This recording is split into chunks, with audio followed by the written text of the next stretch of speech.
Mummy, मेरा दोष क्या था जो कुदरत ने मेरे साथ इतना क्रूर मजाक किया? नंदिता अपनी माँ से रो रो कर पूछ रही थी। उसके रुदन से माँ का कलेजा फटा जा रहा था। वे क्या जवाब दे? बेटी का दुख इस कदर हावी हो रहा था कि जैसे उनके खुद के प्राण न निकल जाएं। बुरी हड्डियां कितना सहन करेंगी? पिता का भी वही हाल था।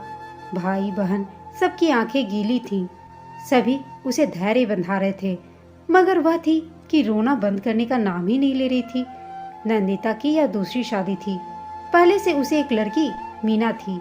वह 5 साल की रही होगी जब उसके पिता एक एक्सीडेंट में गुजर गए। नंदिता के लिए इस हादसे को सह पाना आसान न था। मात्र 30 साल की होगी नंदिता जब उसे वैधव्य का असहनीय दुख झेलना पड़ा। गोरी चिट्टी तीखे नैन नक्श वाली नंदिता में चित्ताकर्षण के सारे गुण थे। खूबसूरत इतनी थी कि जो उसे एक बार बस देखता देखता ही रह जाए। उसका पहला पति अक्षय एक निजी कंपनी में उच्चाधिकारी था। कार, फ्लैट, आधुनिक सुख सुविधा का सारा सामान घर में मौजूद था। अक्षय उसे बेहद प्यार करता था। वह अपने छोटे से परिवार में खुश थी कि एक दिन उसके एक्सीडेंट की खबर ने नंदिता की खुशियों पर ग्रहण लगा दिया। सहसा उसे विश्वास ही नहीं हुआ। अक्षय की लाश के पास बैठकर वह बार बार उससे उठने को कहती। इस हृदय विदारक दृश्य को देखकर सबकी आंखें नम थी। किसी तरह लोगों ने नंदिता को संभाला। वक्त हर जख्म को भर देता है और ऐसा ही हुआ। नंदिता ने एक निजी कंपनी में नौकरी कर ली। वह धीरे धीरे अतीत के हादसों से उबरने लगी। अब सब कुछ सामान्य हो चुका था, मगर उसके माँ बाप को चैन नहीं था। वे उसकी पहाड़ जैसी जिंदगी को लेकर चिंताकुल थे। वे कहते थे कि नंदिता की दूसरी शादी हो जाए ताकि उसकी जिंदगी में आया सूनापन भर जाए। कब तक बेचारी अकेली रहेगी? क्या अकेली जिंदगी काटना एक स्त्री के लिए आसान होगा? माना कि वह अपने पैरों पर खड़ी है, फिर भी जब काम से घर आती तो अपने आप में खोई रहती। न किसी से ज्यादा बोलना, न किसी से जिरह करना। यकीनन अकेलापन उसे अंदर ही अंदर बेचैन किए हुए था। भले ही वह जाहिर ना करे, पर क्या माँ बाप की अनुभवी नजरों से यह सब छुप सकता था? वे बेटी की दुर्दशा देखकर गहरी वेदना से भर जाते। यह सब देखकर एक दिन नंदिता के पिता ने नंदिता से कहा, नंदिता, हम तुम्हारी दूसरी शादी करना चाहते हैं। यह अप्रत्याशित था नंदिता के लिए, फिर भी इसका जवाब तो नंदिता को देना ही था। अतः वह बोली, मेरी बेटी का क्या होगा पिताजी? मैं उसे आप लोगों पर छोड़कर ब्याह रह जाऊं? क्या यह मेरे लिए संभव है? नंदिता के पिता ने कहा, अगर लड़का तुम्हारी बेटी को अपनाने के लिए तैयार हो जाए तब क्या तुम शादी करने के लिए स्वीकार करोगी? ऐसे कैसे हो सकता है जो किसी और से पैदा बेटी को अपनी बेटी माने? नंदिता ने पूछा। सब एक जैसे नहीं होते बेटी। एक ऐसा भी रिश्ता आया है, लड़के को कोई ऐतराज नहीं है। वह सरकारी नौकरी में है। पहली पत्नी से उसकी 2 संतानें हैं, एक 15 साल का बेटा और एक 10 साल की बेटी। उसके पिता बोले, नंदिता, उनके पालने की जिम्मेदारी क्या मेरी होगी? पालना क्या है बेटा, दोनों अपने पैरों पर खड़े हो। सिर्फ साथ की बात है जिसकी तुम दोनों की जरूरत है। पिता के कथन पर नंदिता ने सोचने के लिए कुछ समय मांगा। उसने हर तरीके से सोचा, फिर क्या था, इस फैसले पर पहुंची कि उसे शादी कर लेनी चाहिए। इससे जहां उसके माँ बाप की चिंता कम होगी, वहीं उसे भी आर्थिक सुरक्षा मिलेगी। माँ बाप कब तक जिंदा रहेंगे? भैया भाभी का क्या भरोसा, कल वे बदल गए तो क्या बेटी को लेकर जीना आसान होगा? नंदिता की रजामंदी के बाद एक दिन उसके ऑफिस में उसका भावी पति विश्वजीत उसे देखने आया। सांवला रंग, सामान्य कदकाठी, सिर पर नाम मात्र बाल, नैन नक्श ऐसे मानो 19वीं सदी का हो। नंदिता को वह जमा नहीं। उसका पहला पति बेहद स्मार्ट था, MBA किया था उसने। वहीं विश्वजीत देखने से ही सरकारी विभाग का बाबू लग रहा था। न ढंग से कपड़े पहने थे, न ही बातचीत में स्मार्टनेस की झलक थी। उसका मन उदास हो गया। विधवा न होती तो शायद आज भी उसके लिए कुंवारों की कमी न थी। आपका नाम नंदिता है क्या? विश्वजीत ने पूछा। जी, नंदिता मुस्कुराई। मेरा नाम विश्वजीत है। अगर आपको ऐतराज न हो तो आज शाम किसी रेस्टोरेंट में चलते हैं। कुछ देर के लिए नंदिता हिचकिचाई, फिर खुद को संयत कर उससे क्षमा मांगकर एकांत में आई। अपनी माँ को फोन लगाया। माँ ने उसके साथ जाने की इजाजत दे दी। ना चाहते हुए भी वह विश्वजीत के साथ रेस्टोरेंट में गई। कॉफी के शिप के बीच में विश्वजीत बोला, क्या आप शादी के लिए तैयार हैं? नंदिता के सामने दूसरा और कोई चारा न था। उसे लगा रंग रूप अपनी जगह है, मगर जिंदगी जीने के लिए एक पारिवारिक व्यक्ति होना बेहद जरूरी है, साथ में उसका आर्थिक भविष्य भी सुनिश्चित हो। यही सब सोचकर उसने उसके रंग रूप को नजरअंदाज कर दिया। उसने कहा, मुझे अपनी बेटी की फिक्र है, क्या उसे आप पिता का नाम देंगे? नंदिता के चेहरे पर चिंता की लकीरें साफ थीं। विश्वजीत बोला, क्यों नहीं? जब आप मेरे बेटे बेटी को माँ का प्यार देंगी तो मैं भला क्यों पिता के फर्ज से विमुख होऊंगा? आपको आपकी बेटी मेरी बेटी होगी। भरोसा रखिए मुझ पर, मैं आपको शिकायत करने का मौका कभी नहीं दूंगा। मुझे अलग से कुछ नहीं चाहिए, नंदिता बोली। मैं सिर्फ इस बात के लिए आश्वस्त होना चाहूंगी कि आप अपने और मेरे में कोई भेद नहीं करेंगे। ऐसा ही होगा, विश्वजीत मुस्कुराया। नंदिता को विश्वजीत के कथन में सत्यता नजर आई, सो शादी के लिए उसने भी हाँ कर दी। खुशी खुशी शादी संपन्न हो गई। नंदिता ने शादी के बाद नौकरी छोड़ दी। धीरे धीरे उसने खुद का एक नया माहौल के अनुरूप ढाल लिया। विश्वजीत के लिए वह किसी हूर से कम नहीं थी। करीबियों को छोड़िए, उसके दूर दूर के रिश्ते में नंदिता जैसी कोई खूबसूरत महिला नहीं थी। इसी के बल पर वह विश्वजीत के दिल पर राज करने लगी। विश्वजीत की हालत यह थी कि जब उसे नंदिता ढकेलती तब कहीं वह ऑफिस जाता, वरना उसी के मुंह पाश में बंधकर समय काटना उसे अच्छा लगता। ऑफिस जाता तो भी नंदिता को दिन भर में 10 बार फोन लगाकर अपना हाले दिल बयां करता रहता। 2 साल गुजर गए। इसी बीच नंदिता एक लड़के की माँ भी बन गई। बच्चा दोनों की सहमति से पैदा हुआ। नंदिता के लिए यह अच्छी खबर थी। एक लड़की तो थी ही उसकी पहले से, अब वह एक लड़के की भी माँ बन गई। बच्चे की माँ बनते ही नंदिता का पूरा ध्यान उसी पर लग गया। लड़का पूरी तरह से अपनी माँ पर गया था। एकदम गोरा चिट्ठा, कहीं से नहीं लगता था कि वह विश्वजीत का बेटा है। ऐसा बेटा पाकर विश्वजीत निहाल था। विश्वजीत ने अपने बेटे का नाम सुबोध रखा। एक दिन विश्वजीत की बड़ी बहन सुमन हालचाल लेने के लिए आई। जब तक विश्वजीत की दूसरी शादी नहीं हो गई थी तब तक घर की देखभाल वही करती थी। जब शादी हो गई तो आना जाना उसने कम कर दिया था। उसका अपना भी परिवार था। विश्वजीत का हाल लेने के बाद वह विश्वजीत की पहली पत्नी से पैदा हुए बेटे अंकित और बेटी अनुराधा के कमरे में आई। विश्वजीत नंदिता के साथ नीचे रहता था तो उसकी दोनों संतानें दूसरी मंजिल पर। पढ़ाई लिखाई कैसी चल रही है तुम दोनों की? कमरे में घुसते ही विश्वजीत की बहन सुमन ने पूछा। दोनों बच्चे अपनी पढ़ाई छोड़कर बुआ की तरफ मुखातिब हो गए। ठीक चल रही है बुआ, अंकित बोला।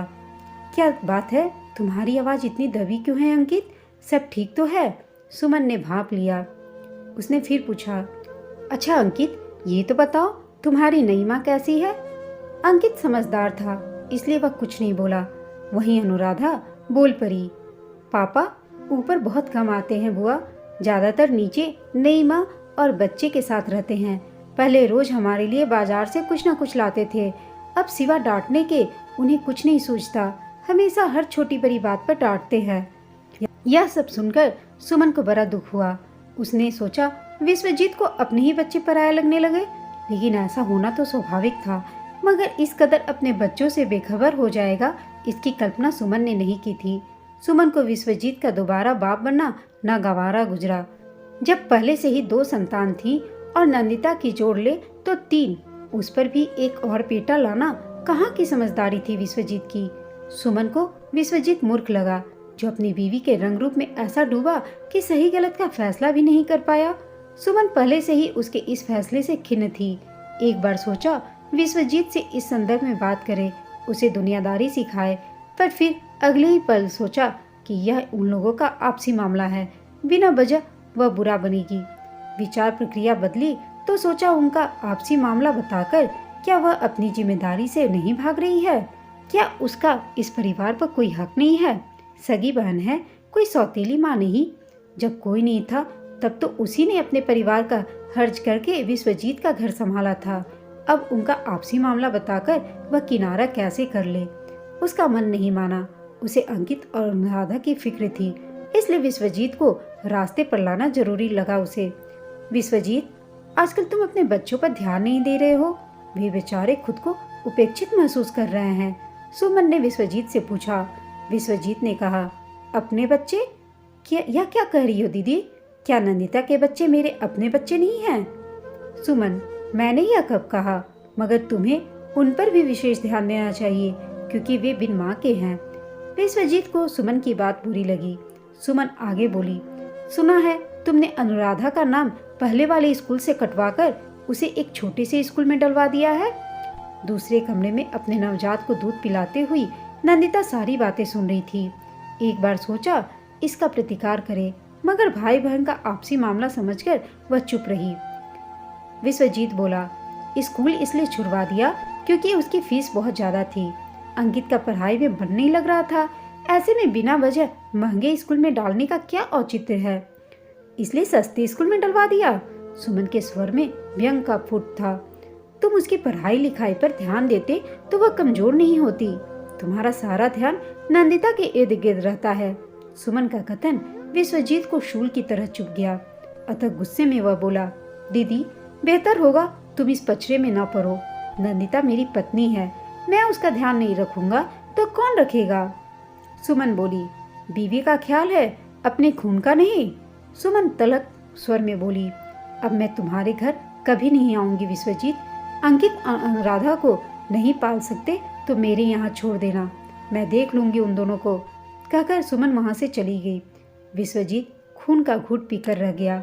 उसका मन किया कि सुमन को खूब खरी खोटी सुनाए, मगर हिम्मत नहीं हुई। उस दिन पति पत्नी दोनों में इस बात को लेकर खूब कहा सुनी हुई। नंदिता कहने लगी, मैंने तो सपने में भी नहीं सोचा था कि तुम्हारे बच्चे इस हद तक जा सकते हैं। क्या जरूरत थी सुमन दीदी के कान भरने की उन दोनों को? क्या नहीं उन्हें यहाँ मिल रहा है? लगाई बुझाई करना कोई इन बच्चों से सीखे। और फिर वह मुंह फुलाकर बैठ गई। विश्वजीत को काफी देर तक उसे मनाना पड़ा, तब जाकर वह मानी। उधर सुमन का मन विश्वजीत के रवैये से खिन्न था। नंदिता का रंग रूप इस कदर हावी हो गया था कि विश्वजीत को अपना खून ही बेगाना लगने लगा था। नंदिता की बेटी को अच्छे से अच्छे कपड़ा लाना, बड़े स्कूल में दाखिला दिलाना, बाजार मॉल घुमाना, उसकी उल्टी सीधी हर मांगे पूरी करना, प्यार दुलार मनुहार सब नंदिता के ही परिवार तक सिमट गया था। विश्वजीत के व्यवहार में आए इस परिवर्तन से उसकी सभी बहनें उससे कटने लगी, मगर विश्वजीत को इससे कोई फर्क नहीं पड़ा। उसके लिए नंदिता ही सब कुछ थी। नंदिता ने इसका भरपूर फायदा भी उठाया। विश्वजीत के मकान पर नंदिता का नाम चढ़ गया। ऑफिस में पत्नी की जगह नंदिता का नाम हो गया। यह सब नंदिता ने खुद को आर्थिक रूप से सुरक्षित करने के लिए किया।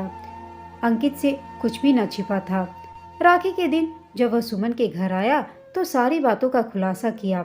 सारी बात जानने के बाद सुमन बोली, नंदिता ने यह सब अच्छा नहीं किया। आते ही तुम्हारी माँ के सारे गहने ले लिए, अब धीरे धीरे हर चीज पर कब्जा करती जा रही है। माँ का जिक्र आते ही अंकित की आंखें भर आई। भरे कंठ से बोला, माँ होती तो यह सब न होता बुआ, सब समय का खेल है। कल विश्वजीत के लिए तुम्हारी माँ ही सब कुछ थी। बदलाव आता है, मगर विश्वजीत इतना बदल जाएगा मुझे सपने में भी नहीं इसका अनुमान था। खैर छोड़ो, तुम्हारी पढ़ाई कैसे चल रही है? सुमन ने अंकित से पूछा। अंकित ने कहा, जल्दी से पढ़ लिख कर अपने पैरों पर मैं खड़ा हो जाऊंगा और सब कुछ ठीक हो जाएगा बुआ। बुआ जी, मुझे अनुराधा की फिक्र है। सोचता हूँ जितनी जल्दी हो सके मैं कमाने लायक हो जाऊं ताकि उसकी अच्छी शादी कर सकूं। अंकित की बातों से लगा सचमुच अंकित आज बड़ा हो गया है, वह समझदार भी हो गया है। और यह सब सुन सुमन का मन भर आया। अंकित ने जल्दी ही सिविल सर्विसेज की तैयारी की और उसमें सफल भी हो गया। उसने नौकरी पा जाने पर नंदिता ज्यादा खुश तो नहीं थी। उसकी नज़र में अंकित औसत बुद्धि का लड़का था, वहीं विश्वजीत खुश था। नंदिता को लगा विश्वजीत का झुकाव कहीं अंकित की तरफ न हो जाए, इसलिए तंज कसने से वह बाज नहीं आती। इसी तरह सब कुछ ठीक ठाक चल रहा था कि एक दिन मनहूस खबर आई कि विश्वजीत को फूड पॉइजनिंग हो गया है। वह शहर से 100 किलोमीटर दूर एक गांव में शादी अटेंड करने अकेला गया था। वहीं पर उसे फूड पॉइजनिंग हो गया था। तब तक काफी देर हो चुकी थी। वह रास्ते में ही चल बसा। अंकित फैजाबाद में पोस्टेड था। भागा भागा आया। पिता की लाश देखकर फूट फूट कर रोने लगा। आज पहली बार अंकित को लगा कि वह सचमुच अनाथ हो गया है। पिता के सारे क्रियाक्रम करने के बाद वह वापस जाने लगा तो नंदिता के पास आया और बोला, मम्मी, आप यह मत समझिएगा कि आप अकेली हो गई हैं। मैं हमेशा आपके साथ रहूँगा। मोना की शादी मेरे हिस्से की जिम्मेदारी है। जैसे अनुराधा है मेरे लिए, वैसी ही मोना भी है। मैं आपको शिकायत का मौका नहीं दूंगा। अचानक नंदिता फफक फफक कर रो पड़ी। वहाँ बैठे सबके सब अचंभित हो गए। अंकित पास बैठी सुमन से बोला, बुआ, माँ को देखिए ना, क्या हो गया है, उन्हें समझाइए ना। एक बारगी सुमन को लगा क्यों वह उसे सहानुभूति जताने जाए, जैसा किया वैसा भुगते। बुआ की दुविधा अंकित ने भाप ली। उसे अच्छा नहीं लगा। जो भी हो, वह उसकी माँ है। क्या उन्हें भी मझधार में छोड़कर यूं चले जाना उचित होगा? उन्हें दोबारा वैधव्य की पीड़ा झेलनी पड़ी। इससे बड़ा दंड और क्या हो सकता है? कुदरत का एक स्त्री के लिए मुझे क्षमा कर दे, नंदिता ने कहा। मैं स्वार्थ में अंधी हो गई थी। मुझे नहीं पता था कि जिसके साथ भेदभाव कर रही हूँ वह मेरे बेटे से भी बढ़कर होगा। नंदिता का इतना भर कहना था कि सबके मन के भाव एकाएक बदल गए। सुमन को अब भी नंदिता के व्यवहार में आए परिवर्तन पर भरोसा नहीं था।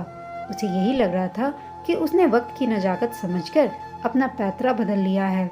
फिर एकांत में ले जाकर अंकित को समझाने का प्रयास किया। अंकित ने कहा, नहीं बुआ जी, उनका अब मेरे सिवा कोई नहीं है। उन्होंने चाहे जैसा भी व्यवहार मेरे साथ किया हो, मैं अपने कर्तव्य से विमुख नहीं होऊंगा। सुमन को अंकित का कद उससे भी बड़ा नजर आने लगा। वह इंसान नहीं, साक्षात फरिश्ता लगा उसे। और यह सब सुन वह भी भाव विभोर हो उठी। दोस्तों, हमें सबके साथ हमेशा अच्छा ही सोचना चाहिए। यह कहानी आपको कैसी लगी कमेंट करके बताइएगा। साथ ही कहानी अच्छी लगी हो तो इसे लाइक, शेयर और चैनल को सब्सक्राइब अवश्य कीजिएगा। कहानी सुनने के लिए आप सबका धन्यवाद।